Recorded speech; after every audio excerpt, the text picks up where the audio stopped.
Ano yun? Ano yun? May nakita ka na?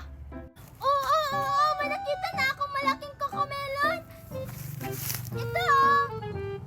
Hay, sa wakas, nakakita na rin tayo ng cocomelon. Ayaw bembang, ayaw pasok. Aray ko! Tara, kunin na natin! Hala, Queenie, sakto. Pwede na tong kunin. Hinog na. Ang galing mo talaga maghanap ng cocomelon, Nicole. Ako kasi wala akong nakita dun. Tara, Queenie, buksan na natin to. Matamis pa naman yung cocomelon namin. Matamis! Excited na tuloy akong kumain ng cocomelon.